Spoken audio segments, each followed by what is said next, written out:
দায়িত্ব আর তার বিবি বাল বাচ্চা প্রতিপালনের দায়িত্ব আমি মুহাম্মদ আমার কাঁধের উপরে নিয়ে নিলাম। দারিদ্র বিমোচনের জন্য নবী করিম সাল্লাল্লাহু আলাইহি ওয়াসাল্লাম মানুষকে কাজ দিয়েছেন, ভিক্ষা কম দিয়েছেন। কেউ চাইলে, রসুলের আদত মোবারক ছিল, কেউ কিছু চাইলে পকেটে হাত দিতেন, থাকলে দিতেন। জীবনে একদিনের জন্য কাউকে না বলেন নাই। বলেছেন কিছু নাই, বলতেন আজকে দিতে পারলাম না, তুমি আবার এসো, দেব না এরকম কথা জীবনে একবারও বলেন নাই। সুবহানাল্লাহ। শুধু দিয়েছেন, কিছু নেন নাই। আল্লাহ, সারা জীবন মানুষের কষ্ট বুকের উপরে ধারণ করেছেন, কাউকে কষ্ট দেননি। ক্ষুধার্ত মানুষের দুয়ারে দুয়ারে গেছেন, নিজে ক্ষুধায় কষ্ট করেছেন। হযরত আবু বকর ওমর মসজিদে নববীর ভেতরে বসে অসময় বসে আছেন। রাসূলুল্লাহ দিনের বেলা জিজ্ঞেস করলেন, তোমরা এই অসময় এখানে কেন? তারা বললেন, আমরা ক্ষুধার্ত, 2-3 দিন কিছু খাই না। রাসূলুল্লাহ বললেন, আমারও তো একই অবস্থা, চলো। 3 জন বেরিয়ে গেলেন। মসজিদে নববীর পাশেই ছিল হযরত আবু আইয়ুব আনসারী রাদিয়াল্লাহু তাআলা আনহুর বাড়ি। আমি 1973 সনে স্বাধীন বাংলাদেশের প্রথম হজ আমি করেছিলাম। 4733 টাকা ছিল বিমানের ভাড়া।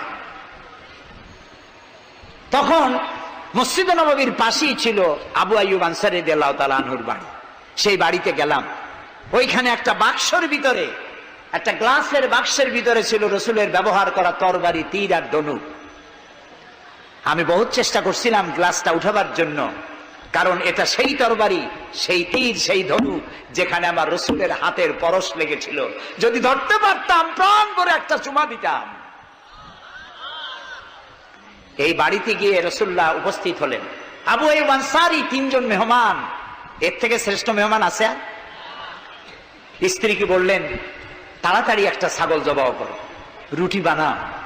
তিনি চলে গেলেন বাগানে। বাগান থেকে কিছু খোরমা আনলেন। হাদিস শোনাচ্ছি, গল্প নয়। কিছু খোরমা এনে রসুলের সামনে রাখলেন। রাসূলুল্লাহ বললেন, এর মধ্যে কাঁচা পাকা, আধা পাকা 3 পদের খাজুর, আমি কোনটা খাবো? হযরত আবু আইয়ুব বলেন, 3 প্রকারের খেজুরে আপনি হাত দিবেন, কারণ আপনার হাত যে প্রকারের খেজুরের গায়ে লাগবে আমার বাগানে আল্লাহ রাব্বুল আলামিন সেই খেজুরে বরকত দিয়া দিবেন। কিছুক্ষণ পরে রান্না হয়ে গেল। রাসূলের সামনে গোশত আসলো, রুটি আসলো। আল্লাহর নবী খাবারের শুরুতে 2-1টা রুটি আর 2-3টা গোশত টুকরা রুটি দিয়া পেঁচায়া হযরতে আবু আইয়ুব আনসারীর হাতে দিয়া দিলেন। বললেন, আবু আইয়ুব, এই রুটি আর গোশত টুকরা নিয়ে যাও। আমার কলিজার টুকরা মা ফাতেমা গত 3 দিন হলো কিছু খায় নাই। দুনিয়ার মানুষের খাবার পৌঁছায়ছেন, নিজে না খেয়ে থেকেছেন। হযরত আয়েশা বলেছেন, 1 দিন 2 দিন না, মাসের পর মাস রাসূলুল্লাহর স্ত্রীদের ঘরে চুলায় আগুন জ্বলে নাই। হযরত ওমর রাদিয়াল্লাহু তাআলা আনহু রাসূলুল্লাহর ঘরে প্রবেশ করেছেন। এখনো ঘরটা আছে, মসজিদে নববীর কোনায় ছোট্ট ঘরটা, বিশ্বনবীর ঘর। তিনি ঘরের মধ্যে প্রবেশ করে দেখেন রাসূলুল্লাহ শুয়ে আছেন। তারপরে হযরত আবু বকর সালাম করলেন, রাসূলুল্লাহ উঠে বসলেন। হযরতে ওমর রাদিয়াল্লাহু তাআলা আনহু বাচ্চা শিশুর মতো ডুকরে কেঁদে উঠলেন। নবীজি জিজ্ঞেস করলেন, ওমর কাঁদো কেন? হযরত ওমর বলছেন, ইয়া রাসূলুল্লাহ, আমি বিশ্বনবীর ঘর দেখতেছি, ছোট্ট একটি ঘর, এক কোনায় পানি শূন্য সরাহি কাত হয়ে পড়ে আছে, এক পাশে একটা গ্লাস, আর আপনি যে বিছানায় শোয়া, চাদর নাই, বালিশ নাই, দড়ি দিয়ে বুনানো খাটিয়ার উপরে শুয়েছিলেন, হাতের তলায়, মাথার তলায় হাত দিয়ে আপনার জান্নাতি শরীর মোবারকের পিঠের উপরে দড়ির দাগ আমি সহ্য করতে পারছি না ইয়া রাসূলুল্লাহ। কাফেরেরা পৃথিবীতে এত শান্তি করলো, আর আল্লাহ রাসূলের গায়ে দড়ির দাগ, আপনি আমাকে অনুমতি দেন, আমি একটা তোষক আপনাকে বানায় এনে দেই। রাসূলুল্লাহ বললেন, ওমর, আমি যদি হুকুম করি, এই যে ওহদ পাহাড়টা আমার জন্য সোনায় পরিণত হয়ে যাবে। আমি পৃথিবীতে শান্তি করতে আসি নাই, এসেছি মানবতার মুক্তির জন্য, কল্যাণের জন্য। নবী করিম সাল্লাল্লাহু আলাইহি ওয়াসাল্লাম এই যাকাতের বিধান কায়েম করলেন। মানুষের দুয়ারে দুয়ারে খাবার পৌঁছে গেল, বৃদ্ধরা ভাতা পেল, বয়স্করা ভাতা পেল, বেকারেরা তাদের কাজের সংস্থান পেয়ে গেল। অবস্থা এমন হলো, হযরত ওমর ইবনে আব্দুল আজিজ রাহমাতুল্লাহ আলাইহির সময় যাকাত কে নেবে, যাকাত কে নেবে চিল্লানো হতো, ঢোল বাজানো হতো। একজন লোক পাওয়া যেত না যে যাকাত আমার দরকার। ইতিহাস লিখছে ওই সময় একজন লোক তার সাদকার টাকা নিয়ে ঘুরতেছে যে যাকাত কাকে দিবে। 3 দিন হলো যাকাত নেওয়ার মতো একটা লোক পেল না। অবশেষে ক্লান্ত হয়ে মরুদ্যানের মধ্যে বসে আছে। কিছু সময় পর দেখলো যে একটা লোক, ধুলায় ধূসরিত চেহারা, তিনি এসেছেন, হাতে একটা বড় টোপলা। এই লোকটি বলল, পথিক আসসালামু আলাইকুম, আমি 3 দিন ঘুরলাম এই দেশে, একটা মানুষ পেল না যাকে আমি সদকার টাকা, যাকাতের টাকা দিতে পারি। আপনাকে মনে হচ্ছে গরিব মানুষ, জামা কাপড় ময়লা, আপনি আমার এই টাকাগুলি নিয়ে আমাকে উদ্ধার করুন। লোকটি বলছে, তোমার মাথা ঠিক আছে কিনা আমি জানি না, তুমি কি মনে করছো যে আমার এই বস্তার মধ্যে ছেঁড়া খাতা? তোমার ওই টোপলায় যত টাকা, ওর থেকে অনেক বেশি টাকা আমার এই বস্তার ভিতরে। আমি 1 সপ্তাহ ঘুরতেছি, একটা গরিব মানুষ পাই নাই এই দেশে। এটি হলো যাকাতের কল্যাণময়তা, যাকাত ভিত্তিক অর্থ ব্যবস্থার কল্যাণময়তা। যারা এই যাকাত দেয় না, অর্থকে সঞ্চিত করে, সোনা এবং রূপাকে সঞ্চয় করে, তাদের সম্পর্কে আল্লাহ কি বলছেন? والذين يكنزون الذهب والفضة ولا ينفقونها في سبيل الله فبشرهم بعذاب أليم।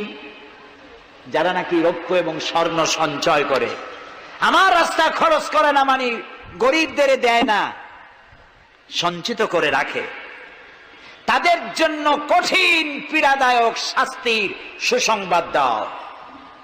প্রশ্ন উঠতে পারে, শাস্তির কি সুসংবাদ হয়? শাস্তির কি হয়? আল্লাহ সুসংবাদ বললেন কেন? এটা বোঝাবার জন্য ছোট্ট একটি দৃষ্টান্ত যথেষ্ট। মা যদি ছেলেকে কন্ট্রোল করতে না পারে, দারুণ দুষ্ট, মা তখন বলে, দাঁড়া, তোর বাপ আসুক, আমি তারে নালিশ করব, এমন পিটটি দেবে তখন মজা টের পাবি। পিটাইলে কি মজা লাগে? তাহলে মজা বললো কেন? শাস্তির তীব্রতা বোঝাবার জন্য মজা শব্দ ব্যবহার করা হয়। এটা কোরআনে কারিমের বাগধারা।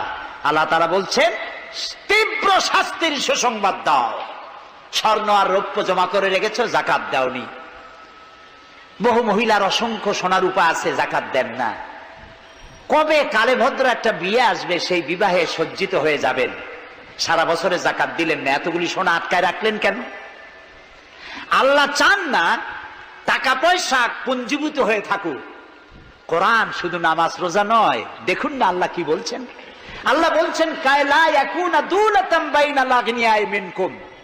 আল্লাহ বলছেন, তোমাদের কিছু সংখ্যক ধনীদের মধ্যে তোমাদের সম্পদগুলি পুঞ্জীভূত হয়ে যাক, এটা আমি চাই না। এটা যাকাত, ফিতরা, সাদকা এককালীন দানের মাধ্যমে গোটা জাতির মধ্যে পৌঁছে যাক, তাহলে মানুষের উপকার হবে। সুতরাং 7.5 তোলা নিচ পর্যন্ত যাকাত আপনার না দিলে চলবে।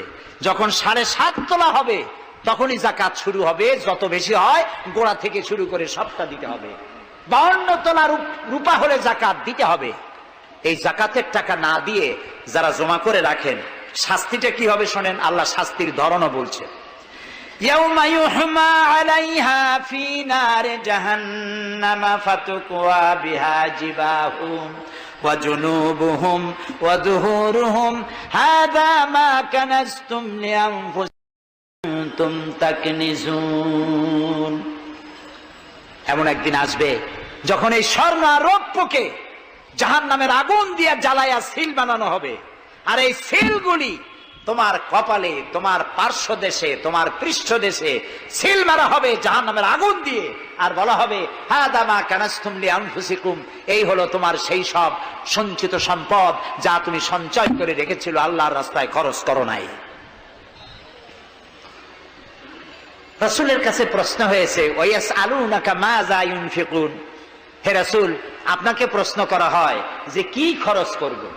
আল্লাহ তাআলা বলছেন কুলিল আফওয়া, বলুন প্রয়োজনের অতিরিক্ত জিনিস আল্লাহর রাস্তায় খরচ করে দাও। আমরা প্রয়োজনের অতিরিক্তটা ব্যাংকে জমা রাখি, আল্লাহ বলেন খরচ করো, যত খরচ করবে আল্লাহ তত বাড়াই দিবেন। দেখেন না আল্লাহ বাড়ায় কেমনে? আল্লাহরে বিশ্বাস করেন যে আল্লাহ যে বাড়াইতে পারেন, এটাকে বিশ্বাস করেন? এটি তো ইমানের প্রশ্ন, কেউ যদি জবাব দিতে ব্যর্থ হন তাহলে তো কুলক্ষণ। আল্লাহ কি সম্পদ কমানো আর বাড়ানোর মালিক কে? ইয়ামহাকুহুল্লাহুর রিবা ওয়া ইউরবিস সাদাকাত, আল্লাহ তাআলা বলছেন আমি সুদকে ধ্বংস করি আর সাদকাকে বৃদ্ধি করি। হালালে বরকত হয়, হারামে বরকত হয় না। আজ গোটা পৃথিবীতে, শুধু বাংলাদেশে নয়, গোটা বিশ্বে ওয়ার্ল্ড ব্যাংকের দৃষ্টিতে ইসলামী ব্যাংক পৃথিবীতে সব থেকে সফল ব্যাংক। তাও আলহামদুলিল্লাহ কব না। কেন? কারণ হালালে বরকত হয়, হারামে বরকত হবে না। আচ্ছা, কুত্তায় বাচ্চা দেয় কয়টা কম তো? ওর তো ফ্যামিলি প্ল্যানিং নাই, জনমের মতো হয়। এই কুত্তাগুলি যদি সব বাঁচত তাহলে বরিশাল দিয়ে হাঁটতে পারতেন? কুত্তার জ্বালায় হাঁটতেই পারতেন না। গরুতে, গাভীতে বাছুর দেয় কয়টা বছরে? একটা, মাত্র একটি। আর মুসলমানেরা গরু যা জন্মের খাওয়া খায়, তারপরেও কুত্তা বেশি না গরু বেশি? এই কারণে যেহেতু গরু হালাল তাই গরুতে বরকত, কুত্তা হারাম তাই বরকত নাই। ইসলামী ব্যাংক শুধু ব্যাংকিং সেক্টরে কাজ করে না, জাতির কল্যাণমূলক বহু সংখ্যক কাজ তারা করে থাকে। ইসলামী ব্যাংক হাসপাতাল, ইসলামী ব্যাংকের জন্য কলেজ, ইসলামী ব্যাংক দিয়ে যখন ডিজাস্টার হয়, দুর্ভিক্ষ হয়, যখন বন্যা হয়, জলোচ্ছ্বাস হয়, লক্ষ কোটি কোটি টাকা তারা দুহাতে বিতরণ করে। হ্যাঁ, অনেক প্রকল্প আছে।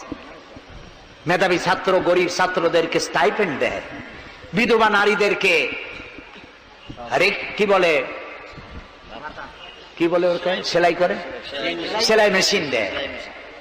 যাকাত, আর একটু বলি, আপনারা বিরক্ত হন না তো? যাকাত আমরা কি করি? বছরে একদিন শাড়ি আর লুঙ্গি কিনে প্রদর্শন করি, এক্সিবিশন। অমুক সাহেব যাকাত দেবেন, আপনারা আসবেন। দলে দলে ফকিররা আসলো, একটা লুঙ্গি আর শাড়ি নিতে গিয়ে পদপিষ্ট হয়ে 5টা 10টা মারা গেল। হয় নাই বাংলাদেশে? এই প্রদর্শনী এক্সিবিশনের কোনো মানে নাই। যাকাত নিতে তোমার বাড়ি কেন লোক আসবে? তুমি যাকাতের টাকা তার হকদারের কাছে পৌঁছাইয়া দিবা। কারণ গরিব তোমার করুণার পাত্র নয়। অফি আমওয়ালিহিম হাক্কুল লিসাইলি ওয়াল মাহরুম, আল্লাহ তাআলা বলছেন তোমার সম্পদের ভিতরে গরিবদের অধিকার আছে। গরিব তোমার করুণার পাত্র নয়। যাকাত দিয়ে আসো তার বাড়ি যায়। তবে শাড়ি আর লুঙ্গি দেওয়া কোনো অর্থবহ কাজ নয়। কি দিবেন? রাসূলুল্লাহর কাছ থেকে শিখুন। ওই যে একজন আসলো, ভিক্ষা চাইলো, বলল তোমার কি কিছু নাই? বলল আছে। কি আছে কন্ত? মাশাআল্লাহ, জানি সবাই, কিন্তু আমল করি না। দুনিয়ায় যত ভালো কথা সব বলা হয়ে গেছে, বাকি আছে শুধু পালন করা। রাসূলুল্লাহ তাকে বললেন কম্বল আনো। বিক্রি করে কিনলেন কি? কুড়াল। রাসূলুল্লাহ তার নিজের পবিত্র হাত দিয়ে কুড়ালে হাতল লাগায় দিলেন। বললেন যাও জঙ্গলে কাঠ কাটো, বাজারে বিক্রি করো, ভিক্ষা কোনোদিন আর করবা না। 1 বছর পর, হাদিস শুনুন, 1